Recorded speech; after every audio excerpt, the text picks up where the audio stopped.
for the very first web, for the very first panel, let me please call on stage Mr. Anuj Gandhi, Group CEO, India Cast, in conversation with Mr. Samir Nair, CEO, Applause Entertainment.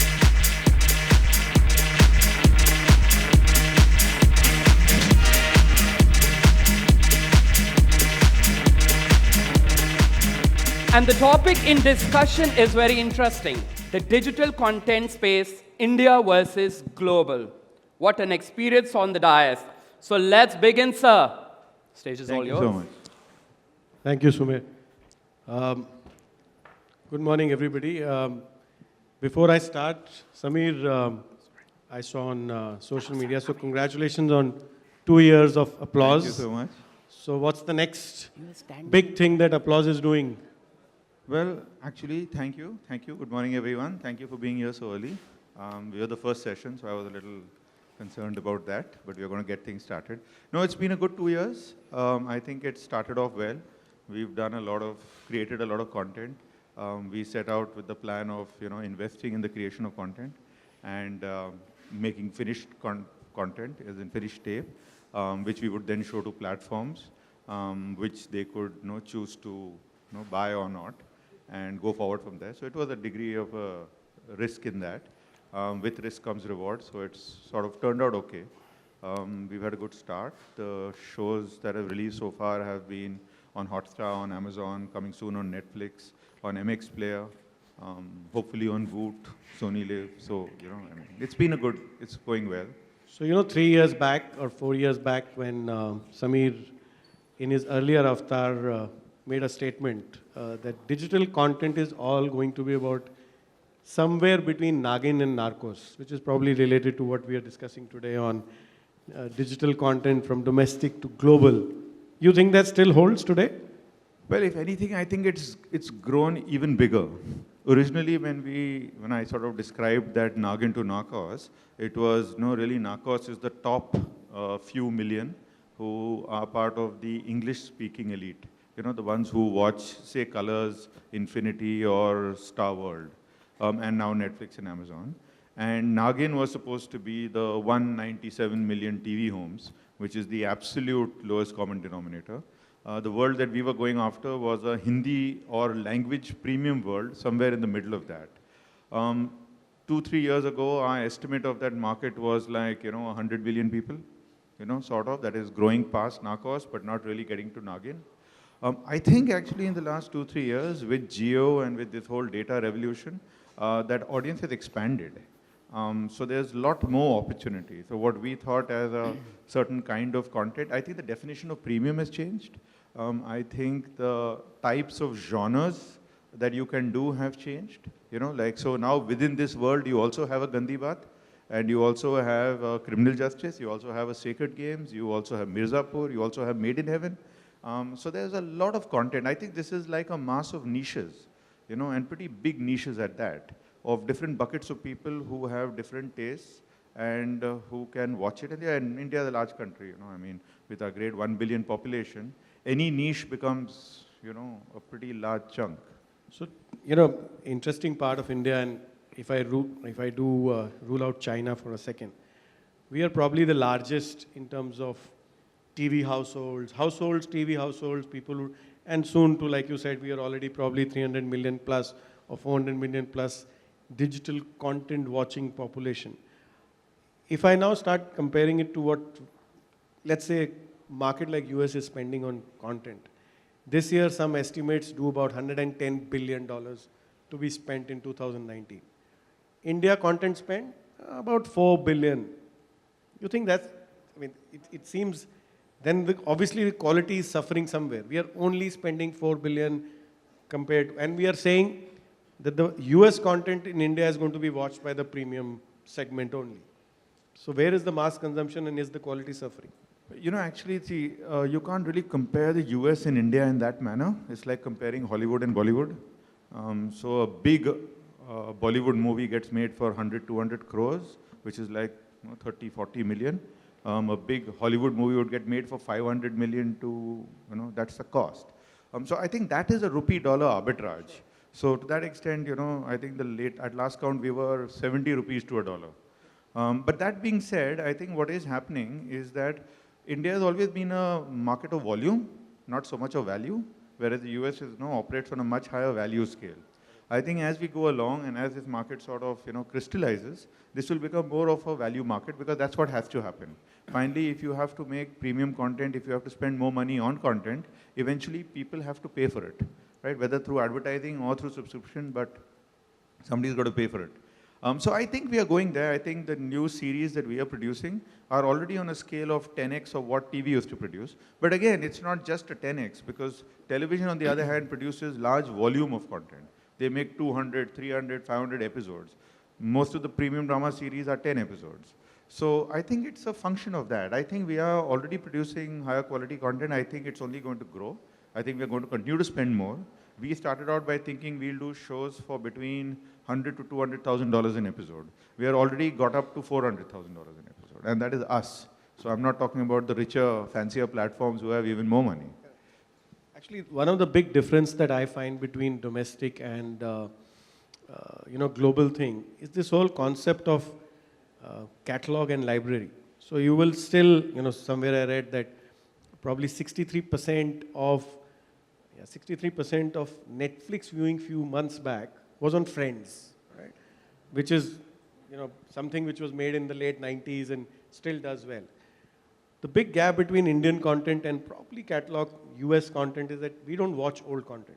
I don't know if I throw up a question in the audience how many people have watched Sameer's favorite show of Kyonki on Hotstar. I don't know whether people will raise their hands and will watch it, right? Whereas it's true. But even there is a Merrill Lynch report which said that if industry is to spend $100 billion plus in US, when there is so much fresh content, will people watch old content? Because every day if you go to any of the OTT players and you see so much of fresh content, what will happen to catalog? What are we doing with our IPs then in that sense?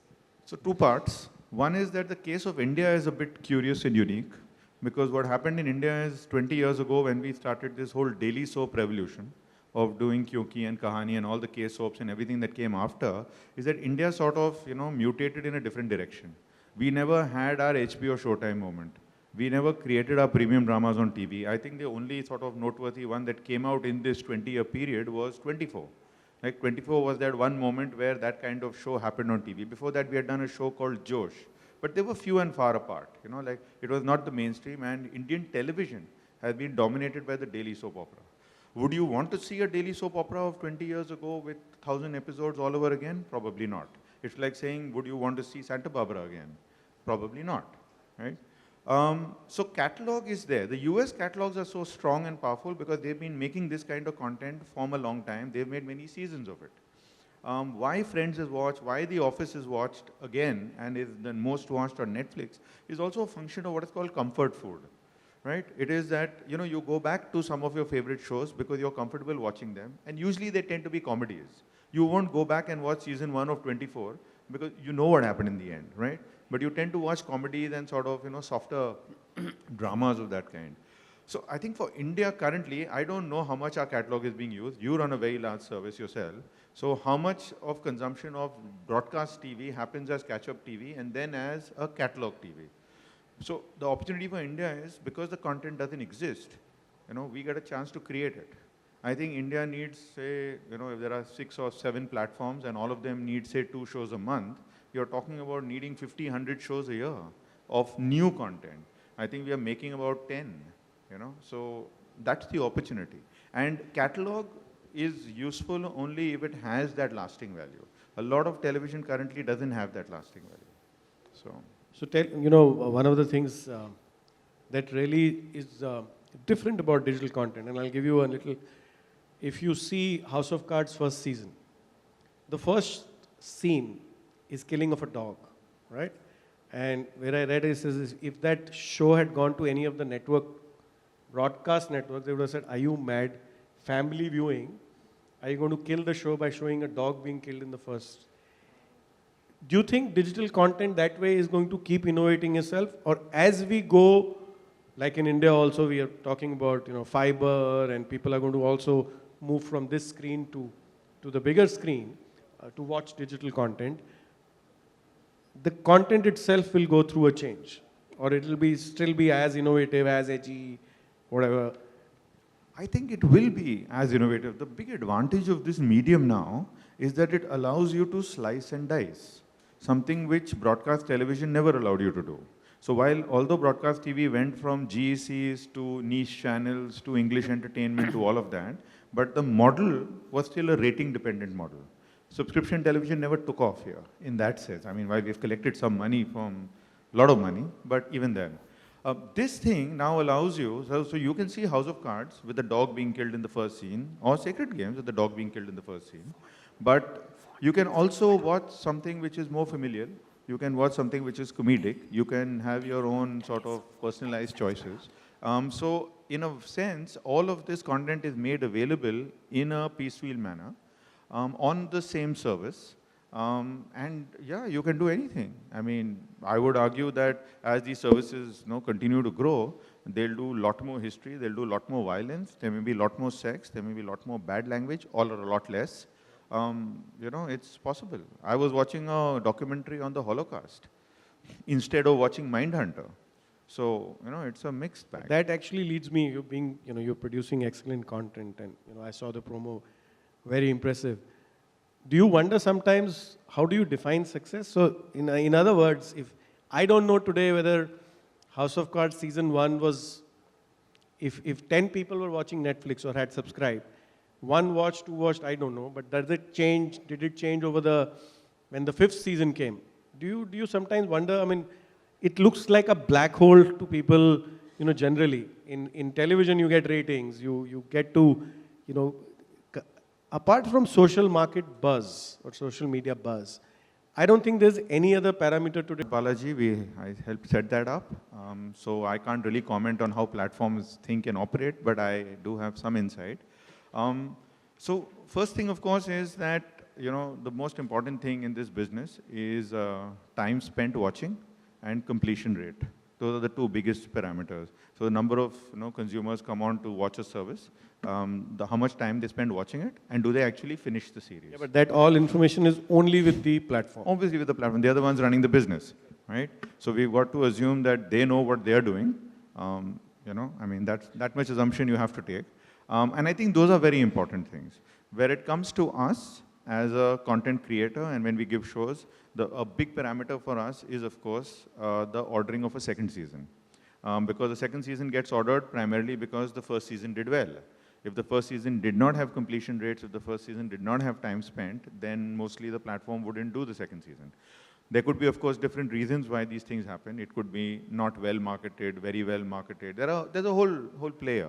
But I think the way the platforms work and the definition of success, to answer your question, is really, I mean, this used to be an old term we had in television, was that all of this is a basket of content for a basket of revenue, right? It is not that you put one show out and was that show successful and did you make money on that show? Increasingly, this business is about, I'm putting out a service, I'm getting a monthly subscription or advertising revenue, and I'm trying to satisfy a customer. I'm trying to make that customer come back for more. I'm trying to make that customer watch a lot more content than doing other things. And I think those things become success. Obviously, the social buzz around it, we create a lot of excitement, we do a lot of marketing, platforms do a lot of marketing, and you do create that sort of bubble.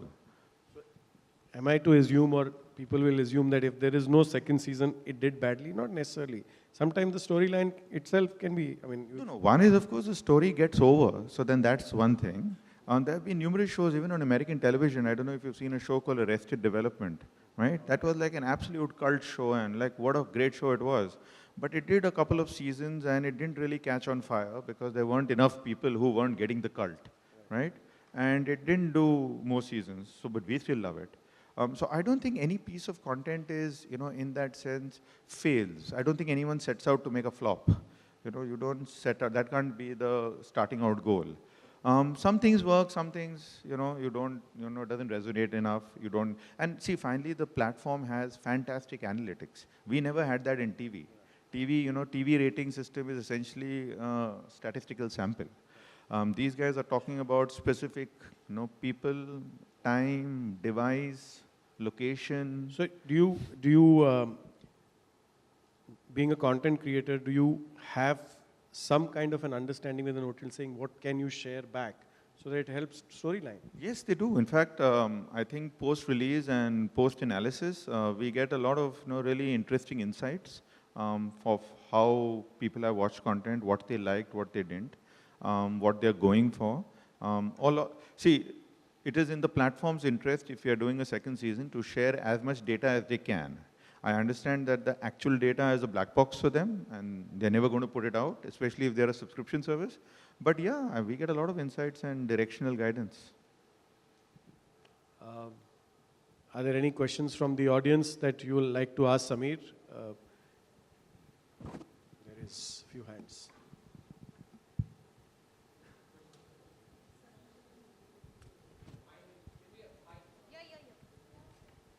Hi. Hi, Samir. Hi. Hi, Anuj. I'm Pintu Guha from Film Farm. Anuj, you just mentioned about House of Cards. House of Cards, I'm sure you all will be knowing, was created with data analysis.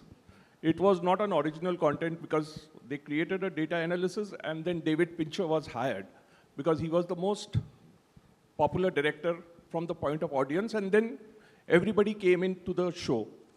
So do you think data analysis will come to India also? Can I? Actually, there is an interesting tidbit on House of Cards.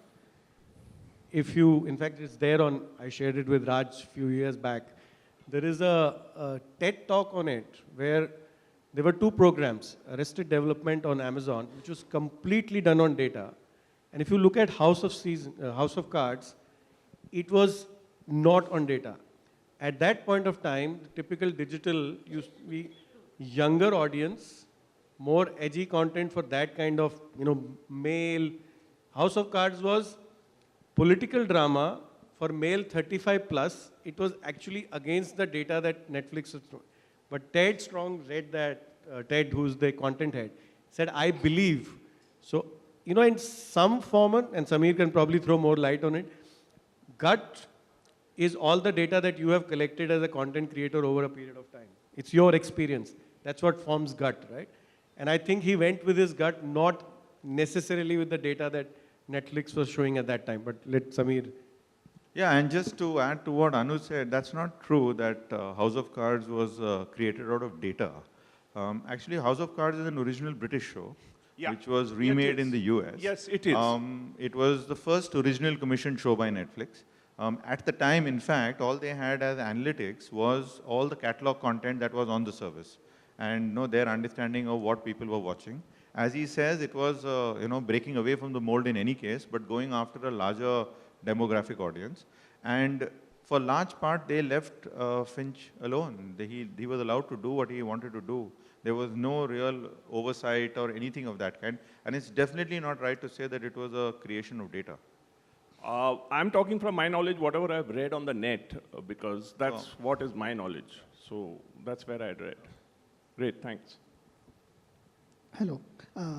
On the center left, I'm Prashin Kawal from Cine Mantra. My question is related to the last segment, last questions you asked, Samir, about the data the OTT platform collects and they don't reveal it much.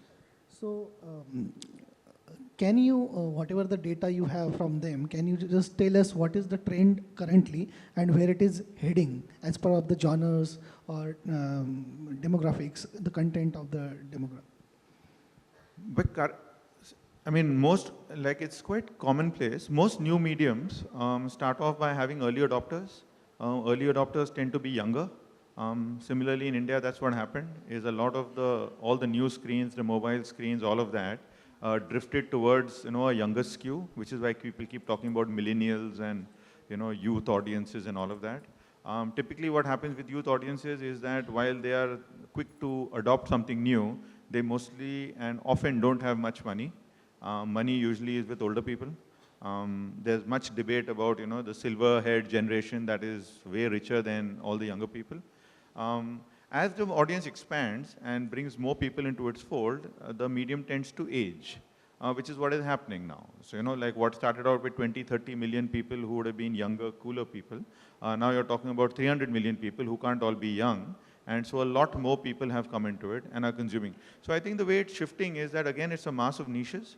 There is always going to be content made for younger audiences, but there's a lot more content being added for different audience buckets. So there are a larger number of, like women audiences are different, older males are different.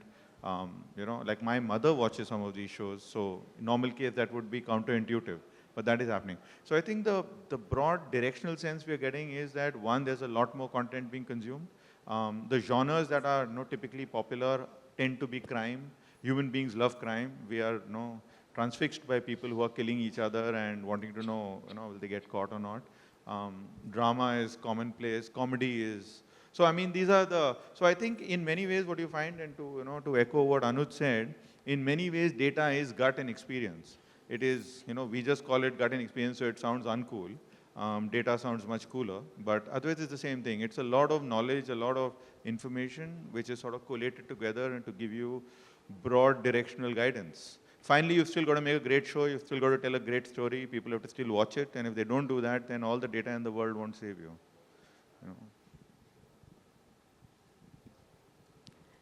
Good morning. My name is Yvonne, and I'm from Indian School of Media. I have a question for Sameer. By when can we expect a measuring body for the web content to come in?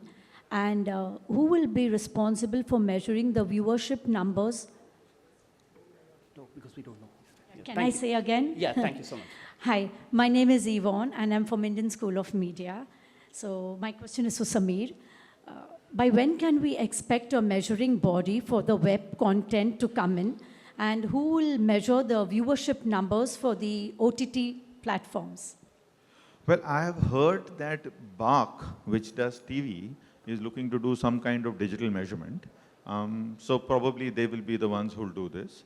What happens with any pay platform, any subscriber platform, is that they are not bound to reveal such data. As in, they don't have to actually tell you how many people watched or what they watched or how much they liked it, because their business model does not require to do that. It's only an ad-supported model that requires viewership data to be made public. So I think all the advertising-supported platforms will increasingly go down that track, and maybe BARC will be the one to measure it. The subscription-driven platforms don't have to do that, because you're a consumer, you're paying your subscription fee, and you're happy with your service. It doesn't make a difference whether 10 million people more are watching or not. So I think it will play out that way. There is no need for that data to be made public yet. Actually, it's to slightly counter view to that, is to what Sameer said some time back, that unlike a television audience measurement system where it's on a sample, which is too small a sample to do, most OTT players, even if I'm an AVOD player, I get 100% of my data. Why would I need a third party to validate? Because when I go to an advertiser, I will share my data completely with the advertiser or with the agency, right? Why do I need a third party to come and then start ranking me in some way or form with others? I suppose why that happens is because what advertisers always want is some kind of currency, because every platform will end up and give their own data, and you know how that can work, as in, it's called, officially known as cooking the books. And until Google and Facebook agree to join that, it's a useless exercise. True. Okay, thank you.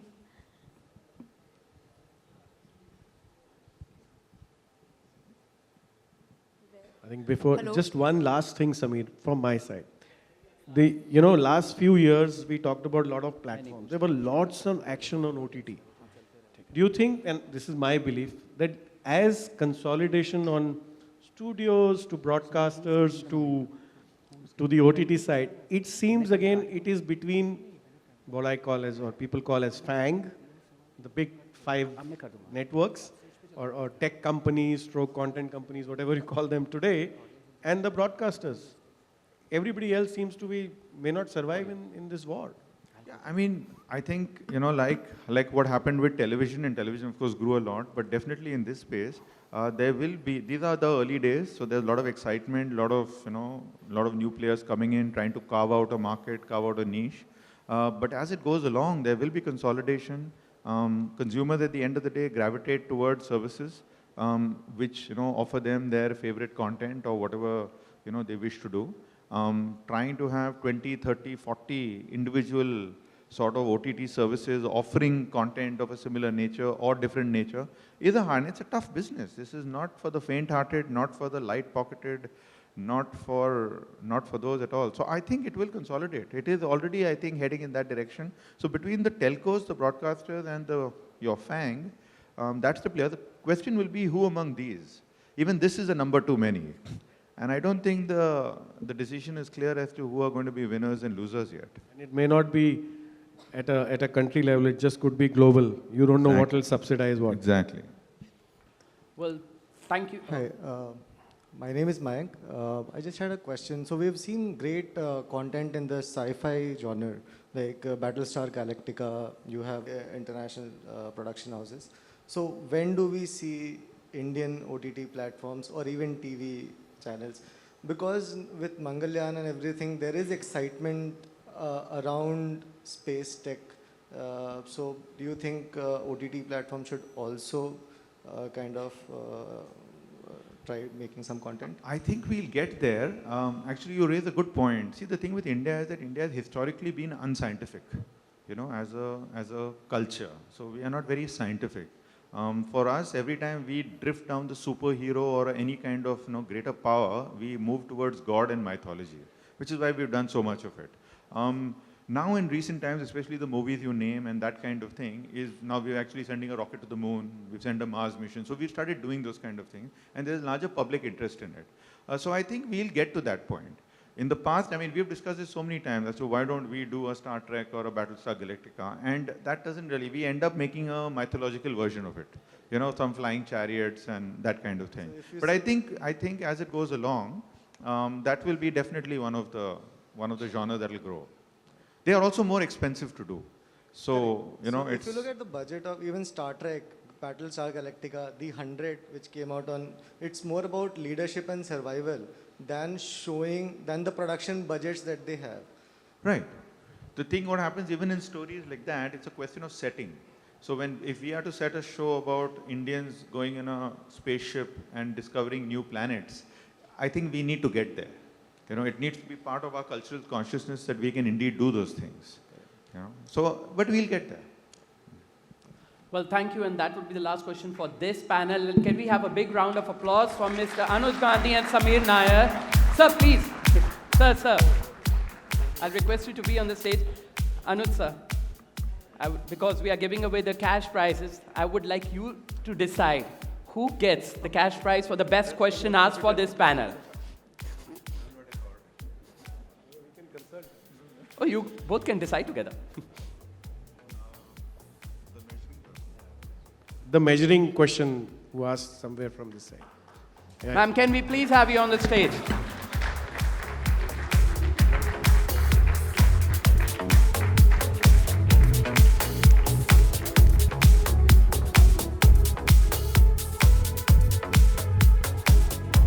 मैं भी यही वाला question पूछने वाला ही था. Brilliant. What a phenomenal talk. And also, can I please have Mr. Franklin Toscano, co-founder, CTO, to please come on stage and give Mr. Anuj Gandhi and Sameer a token of appreciation, a memento. Can we please have a big round of applause for our panel, Mr. Anuj Gandhi and Mr. Sameer Nair.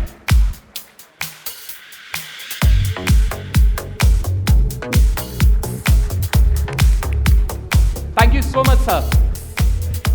Thank you so much. Thank you so much, sir.